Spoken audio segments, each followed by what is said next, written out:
So Shamima Begum has had her British citizenship revoked. Well, about bloody time, eh?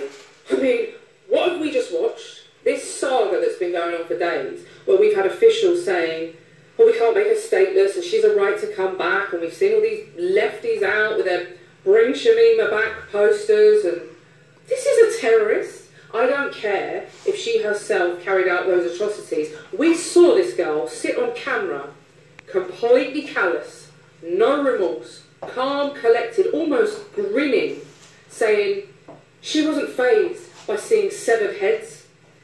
She wasn't bothered by witnessing executions, and she justified the brutal killing of children at Manchester Arena. We cannot have these people back.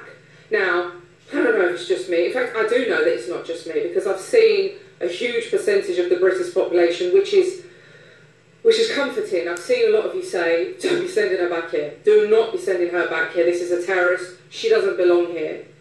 Why are we even discussing this? As soon as these people go out there, we should say, bang, your citizenship is gone. You are never coming back.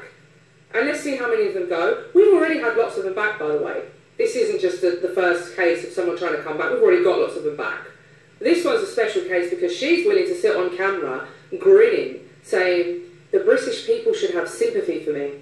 Well, maybe if you didn't leave our wonderful country and go and join a barbaric terrorist group, we might sympathise, darling. But my sympathies lie with the victims of Islamic terror attacks, where people are being maimed and children are being scraped off the wall of Manchester Arena, and we're having people driven out and beheaded on our streets. They're the people that get my sympathy, and their families who have to live through that. Not your family, not you. Sorry. No sadness, no sympathy here. None from me, and none from the majority of the British people. You are a traitor. She should be hanged, right? Let's have it right. She should be hanged. Now, we've done away with that. We don't execute traitors anymore. But to say that we should bring her back, and what? Have sympathy? Pay for her? What, pass her in the street? Just pass her in the street and say, oh, look, there's Shamima. She's all right. She just lost her way for a bit, but she's one of us. She's all right. No way. No way. Not for the safety of our children, and not because, believe you me, if she came back, it would open the floodgates, we'd have them all back. Now, here's the bad news, folks.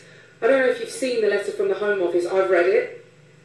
With that letter, which was sent to her family, and the Home Office asked that the family send it on to her, they included the appeal forms so that she could appeal the decision. So mark my words, you know her lawyer who sat on camera and compared her to a World War I veteran? He's going to have those forms in pretty sharpish to try and get her back. So this isn't over. See the likes of Danny Dyer. Danny bloody Dyer. You're saying bring her back. I tell you what. Are you going to keep her? She's going to move in with you? Is that what you're going to do? I mean, seriously, you want to bring back a woman who is so callous that she will shrug off the killing of innocent British people, children, and you're saying bring her back. Shame on you. Like, what was that about? Brownie points with the state? I don't know. Look, come on, Danny. Ridiculous, ridiculous. The memes are funny. You guys online, you've stuck it on him, and it's been funny, but he deserves it. Anyone who comes out and says bring her back deserves it. And look, we're on the subject of what's deserved and what's not. Do you know I'm currently being made homeless by the authorities in England. I'm a British citizen. I'm not a terrorist. I've never joined ISIS. I'm a British citizen. My home is in Northern Ireland, which is within the United Kingdom. It's British. I'm being told that I'm not allowed to live in my home in Northern Ireland. That would be far too simple. The authorities in England are saying that they're trying to basically extradite me from another part of Britain, which you can't even do, but they're trying to insist that I'm dragged out of my house in Northern Ireland, taken back to England, and I am forced into homelessness, and they are more than happy to do this. And they've just gone to a court, and a court has just upheld their decision to do this to me. So I'm literally being banned from my own home, in my own nation, and this creature who's been out there running around with jihadists, quite happily, by the way, she didn't rush home. She didn't get out there and go, this is bad. bad news, girls, we should all go back. No, no, no. They stayed out there. She stayed out there, had a few kids, and she's been out there for years. Do you know what's happened? Is Russia and Trump have bombed the shit out of them out there, and ISIS is nearly finished, and she's looking around thinking, this isn't fun anymore, we haven't got a stronghold anymore, we can't drag innocent people off the street anymore and cut their heads off and all clap and cheer. You know, the barbarism that we've all seen going on out in Islamic State, that's not happening anymore, so it's not comfortable. So she's thinking, why not come back, get some benefits, get a council house, and do you know what will be next? The husband will probably pop up, he's a Dutch national, we're still in the EU, so what next? She comes over, right to family life, need my husband with me, he's over, everyone's over, all's forgiven. Lovely. Don't think so. So as I say, a bit of perspective on this. British citizen, non-terrorist, banned from our own country.